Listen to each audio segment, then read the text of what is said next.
Okie dokie, artichoke. So this board here is a recent custom that I did for a customer, and internally it's fairly common for what I usually build, and it's got most of the popular stuff, at least in the rear. And in this video, I'm going to go over the entire build, basically top to bottom. Now, this is likely being published after the build for my own personal board, which is sitting over there. That's based on the Thor. This particular board is based on the FOCer V4 VESC.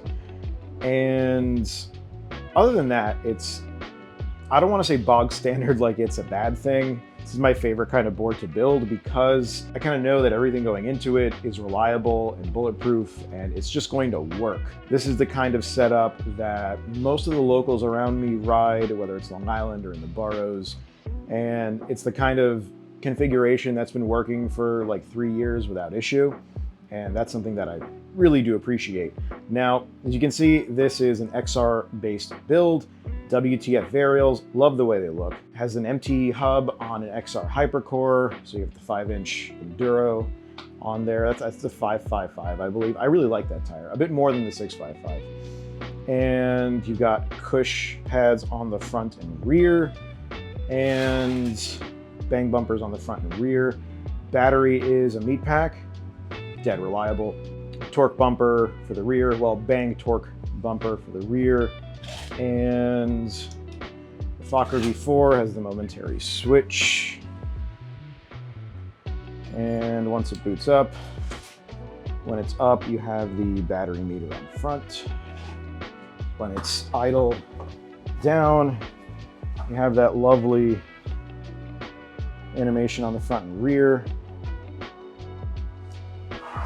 And it rides very nicely. The MTE hub on here is the N48 magnet version. And the customer is set to pick this one up. Got a board, stand with my logo on it, charger included, all matched up, tested, and ready to go. So in this video, I'm gonna go over some of the parts on the bench, particularly the front, because those are newish in the way that I haven't done as many builds with the FOCer V4 as I have with the V3.1. And so anyway, I'm gonna go to the bench and we're going to go over the parts, explain what I do for the front, and then do a fast motion video of the entire assembly. All the wiring, putting the boxes together, populating the boxes with the VESC and the battery and the BMS and everything, and then assembling the board into this. So it's just meant to give you a top-down idea of how I assemble a board, because when I do a full custom, I do it top to bottom, all by myself, just like everything else that comes out of the shop, whether it's a custom battery, one of the regular production batteries, a custom board, everything gets built and handled by me and only me. And so I assemble everything, I build everything, I QC everything, and I test everything all by myself. If it leaves my bench and I give it to somebody and something wrong happens, it's my ass. And so this video is just meant to show how I do it. I hope you enjoy it. I hope it gives you some information. There will be either a previous or a later video showing a much slower assembly of the board that I'm still riding. And I'm gonna do things like that in greater numbers. As always, I appreciate your viewership. If this video helps you, please consider either supporting via buying something from my shop or Patreon or channel membership. I very much appreciate that. Helps more than you know. All right, let's get into the board build itself. So the parts being used for, this build, is mildly conventional. So this is a Little FOCer VESC V4. It's got the better Bluetooth antenna, onboard lighting. We're gonna leverage that. It's going into this. This is the TFL The Box. So the Float Life The Box, the box from the Float Life. It's the front enclosure box that's designed to suit the Little FOCer mounting pattern. However, if you want to use something else, you can adapt it. You can do whatever you want.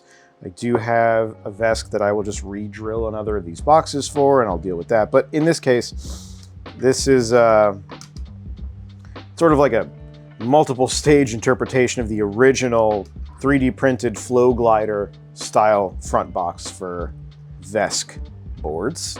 So that's that. It does have an adapter to which I added the M20 cable gland and screwed that on in there. I did Loctite those, so that's good to go in that set. This is the cable harness. So I did bend it because this box was designed mainly to use that old style Molex XR cable thing that I don't ever want to use again.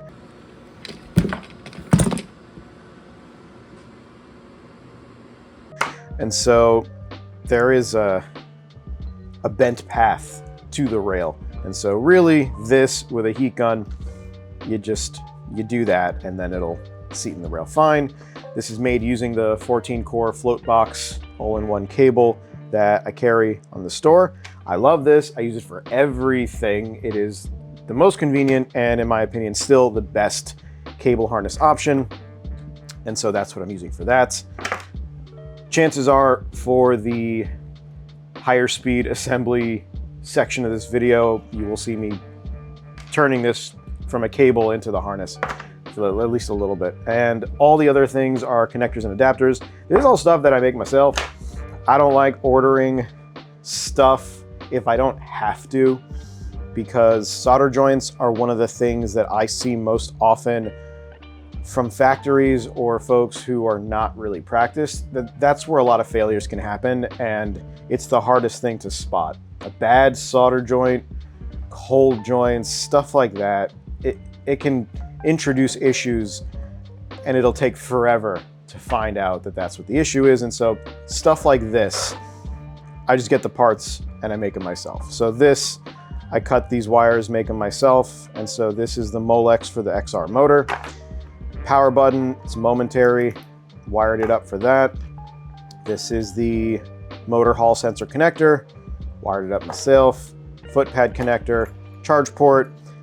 I've moved from the XLR 3 pin to the XLR 4 pin because it's less common, and so it's less likely for someone to just put the wrong charger on this board. The BMS basically prevents bad charging situations because the Enoid X-Lite is good like that. However, multiple stages of protection when it comes to charging is not a bad idea. And so 4 pin, less likely to be used with a 3 pin that might be the wrong voltage or wrong polarity. And then there's a 10 amp fuse in line here. This Molex bit, so it goes here and it's gonna go from the inside out because I use the ones with the crimps because they have the gold plated connectors, which I prefer. That's just how I do it because I'm not just gonna cheap out on parts. And anyway, so it'll mount like that, and zoom in camera guy. So it's gonna mount like that. What I've normally seen is the PCB mount one, where you got the wires sticking out and then you gotta like pinch them and solder them and do all that crap, which I don't wanna do. And so normally that has a housing that you would use plastic self-tapping threads in. So it's, you know, they make screws for plastic that just go in and they cut threads. And I use those for other things, but here, for this particular thing, it's a panel mount that requires, on the float box, you would use a post, an M4 threaded post, and then you would screw the nut down on there. Don't have that for this, and so I'm using 2 M5 machine screws, and those will go here all the way through. I will put a washer, and so I've got 2 M5 nylon washers to sit underneath these machine screws. On the other side, I have M5 stainless steel washers that will sit here and just spread the force out, and then a nylock nut will sit on the inside. Usually if there's a nylock nut inside the box, I'll put a dab of hot glue on it to sort of mate the nut to the bolt threads, just in case. Usually the nylon insert in these does a pretty good job, but over time, a year, year and a half, it can start to loosen because these things are subject to an insane amount of vibration. and impact. And so anyway, to avoid that, I'll kind of use this nylock nut and then a little bit of hot glue anyway. So last thing, the foot pad connector goes here. So that's this one. When it is on there, the washer that holds this onto the box wall kind of comes a little bit close to here. And if you're just using a screw that has the plastic cutting threads, it's probably not going to matter. But with a nylon washer and the M5 bolts, it'll interfere. And so all I did was just create a flat edge, which clears it.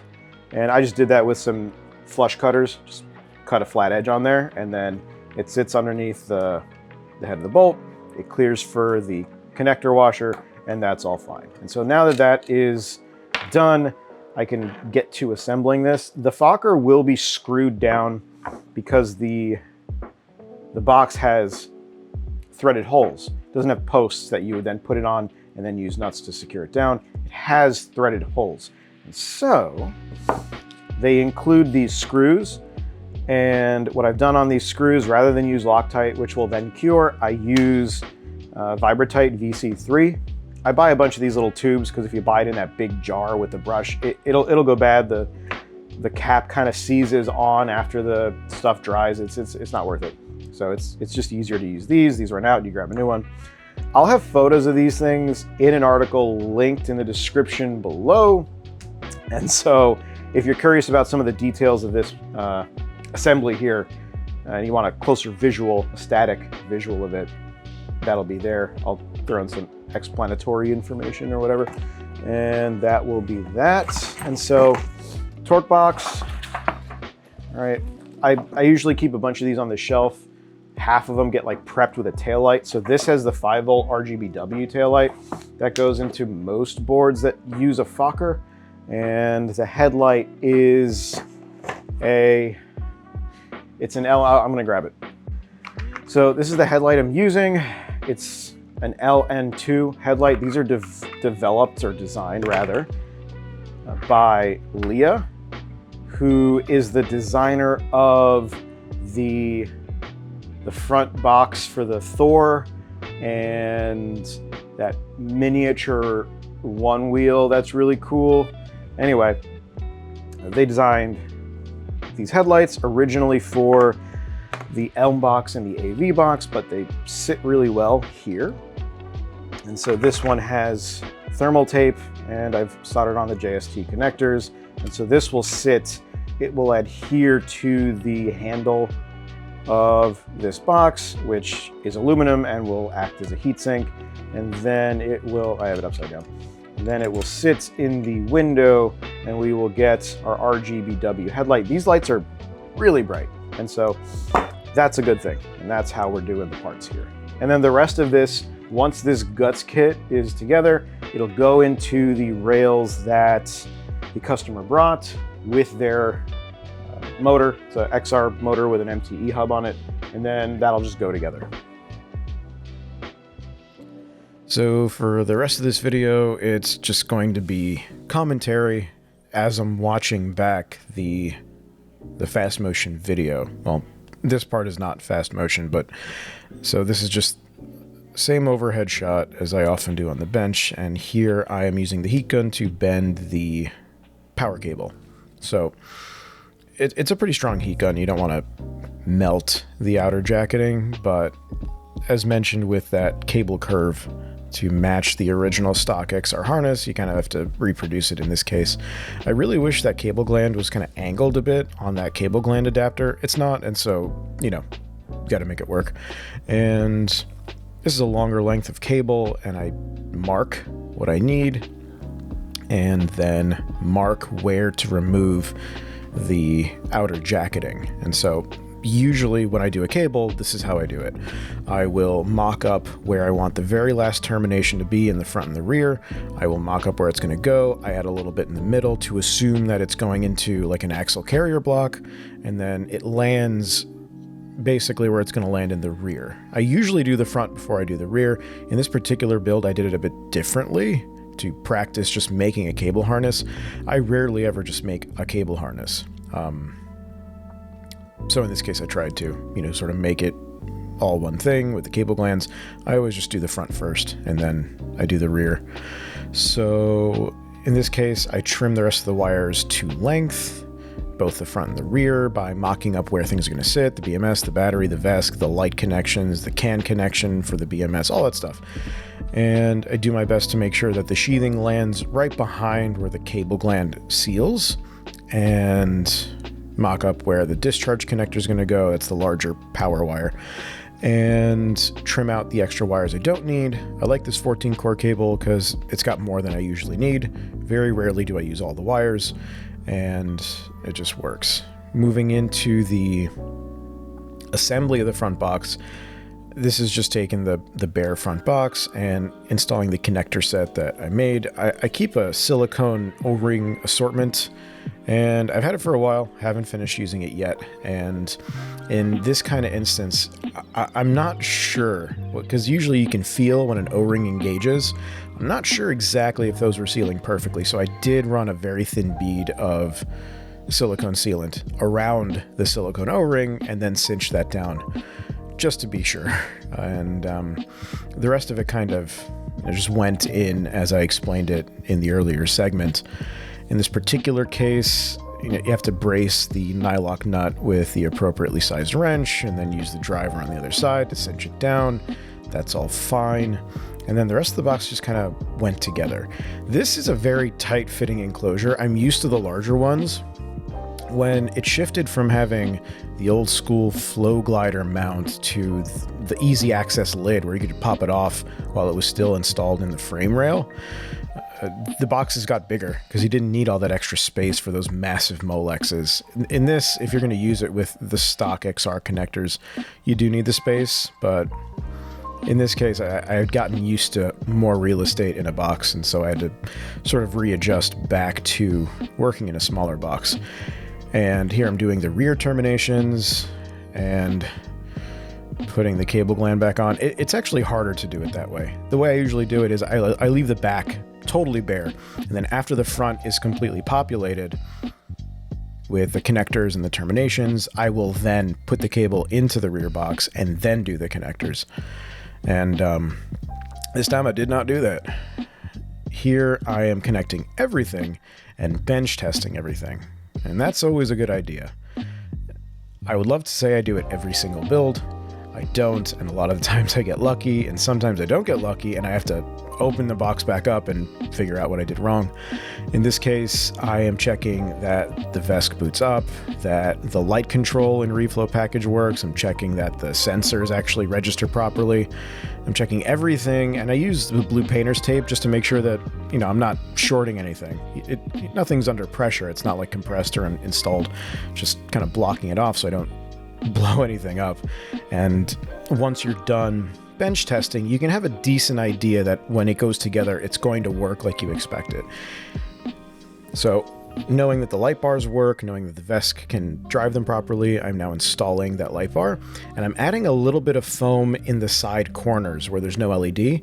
That helps bias it towards the handle. Even though it's adhered with thermal tape, which is really tacky, the foam kind of helps keep it adhered over time. You may hear me use the phrase over time a lot, and that's usually my massive concern with custom work is how is this going to exist over the next 1, 2, 3 years? And so that's generally where my brain goes. Over time, is this going to last? What you're seeing here is me attempting to fit the VESC in, and that's a tight fit. I realized I added too much heat shrink to the motor sensor connector, and so I had to trim that back to get access to the screw. And then I realized that this is probably my least favorite part of this install is the thermal paste. It kind of contaminated the screws going into the threads because it went through after it got a little squished. And so I had to clean them out. Then I realized that the included screws are Phillips heads, which I really, really don't like. And so I swapped to just a same size, different driver. So those are hex screws, and I reapplied the Vibratite, went back in and did it, and dabbed it up with the hot glue, which is kind of what I usually do. Again, over time, is this going to loosen? Is the thread lock enough? I reheat shrinked the motor phase wires. I assumed earlier on I might have to shorten these. Turns out I did not have to, and so some of them had the heat shrink pre-sliced for removal. But I just added that back, looped it around, and connected that. And here I kind of just figure out, how am I going to do wire management? Where should things sit so that as few things are under a stressful compression as possible? Now, there are a lot of ways you can do wire management in a box. My general outlook is not, well, does it fit and can I close it? Because there's a lot of bad things that can happen if you just figure you close the lid and it's fine. It's what things are under too much compression, what things can be loose and then they knock around during a crash, during a drop, and what can it hit? So that XT60 connector right behind the handle, if it's really floppy and it's got a lot of room and then I do a drop, or the customer does a drop, what is it going to hit? Can that thing be broken off? How likely is it? And so there are a lot of things I kind of do with wire routing, anticipating the worst treatment of a board. Usually that doesn't happen, but it can. And so even that little cable comb that's included with the TFL box, I put some foam on it so when you close the lid, it doesn't compress a lot. It's just enough compression to kind of keep it from moving, because there's a tiny bit of vertical play that I didn't love. And so I just added maybe like 1/8 of an inch worth of very soft foam and close it up. By the way, I realized not enough screws on that box lid. I think there was 16, 17, 18 screws. You need at least 50 screws on an enclosure lid. So big failing there. You know, you should be screwing down a lid for at least 45 minutes. The battery box. I've done these battery boxes a lot. And I do 2 layers of fish paper on the tail light because the BMS sits there. And I've read that people short the BMS pins on the tail light. And I have to try to remember that my lens is not the only lens that people can look through. And because I just get confused. How would you see sharp pins poking out the back of something and just gladly sit it on top of something else? And it's often a reminder that, you know, people build differently, and a lot of lay people and people with limited experience kind of get sold into this part of the hobby with no real warning, and you know, you run into trouble like that. So hopefully this kind of content helps some people in that sort of situation. The fitment of the wiring in the back, I've gotten really practiced with it because I've done it a lot, and it's the same kind of thing where I think of the wiring, and it's also the way I do wiring on a battery anyway. What kind of stresses is it going to be when it's installed? Can it be pulled in a certain direction if you move the cable from the gland? Over time, with weight on it, because a lot of this stuff, believe it or not, is weight bearing. A lot of folks, you know, Kush Pad or whatever, they'll stand basically on the battery, and that's what that yellow tape is for. Make sure nothing goes on the top plane of the battery so you're not standing on wires. Distribute weight as evenly as possible. The billet-proof lid does help, but there's only so much everything can do, every individual thing can do, and so you have to compound your approaches so they all do something. You know, wire placement reduces bend stresses. It can give you wiggle room in the event of a crash or a drop or some severe impact and vibration. The even plane of the top of a battery, you figure people are going to stand on it. The billet-proof lid helps. Does it perfectly eliminate it? No, nothing can. But combining all of these different things can kind of help. And that's something to be aware of. It's something that I try to stay aware of when I'm doing a custom build, an assembly, anything like that. What combination of things can collect together to give you the best results over time? Because everything compounds over time. Vibration, accidents, crashes, drops, they all add up. And so when you're assembling something, the choices you make add up to sort of get ahead of the life that this board may or may not see. It was during this install, I hadn't done a build with a billet-proof lid in a while, and so I forgot that the screws were different, and so I had to reapply new Vibratite to those screws. And at this point, the core assembly is done. This is the next day. I had already sent photos to the customer, explained that this was working, it's been tested, I'm wearing a different shirt. I believe that shirt was a gift from my wife. It's my Bluey shirt. And so now the actual board is coming together, and there are these blue titanium screws. Very pretty, very light. I'm not much of a bling person. I prefer the basic black, but it's a little touch of color that ended up on this board. And here is where I realized that the motor plug was broken, the little click tab. Oh man, pardon me. So I replaced that. I usually keep a few of those on the shelf and check that it was aligned, and then it clicked into place perfectly. Very, very good. And yeah, I put boards together in this particular way. One half motor, other half, and then I will Loctite the axle screws, because that really is it. Oh, I totally missed it. I am now at the configuring. Anyway, oh no, I'm not. See, I watch it back and I have to remember what I'm doing. I was testing to make sure that the motor worked, which is also a good idea because that counts as a bench test without the motor spinning and flying and ripping cables out of everywhere. So that's a good idea before I actually put the rest of the board together. It was when I attempted to put the front bumper on. This is the rear. I remember I was putting the front bumper on. Oh, here's where I had to modify that foot pad. Cut the little lip off of the air pad there. So when I'm getting to the front bumper and foot pad, I realize that the screws don't actually line up. These are TFL WTF Varials and bang bumpers, and the corner screws don't line up. So I was really close. You can see it. I was gonna Dremel it. I was like, do I have to take this apart and Dremel the holes in the rails? No, I loosened the countersunk screws, put screws in the front parts that weren't lining up. Then I tightened them all up, and so they kind of guided themselves together. But that was something I ran into. Customer provided this sensor pad. It functions fine. And then once that is all together, I basically just speed run the configuration. I'm not going to talk much about configuration right now.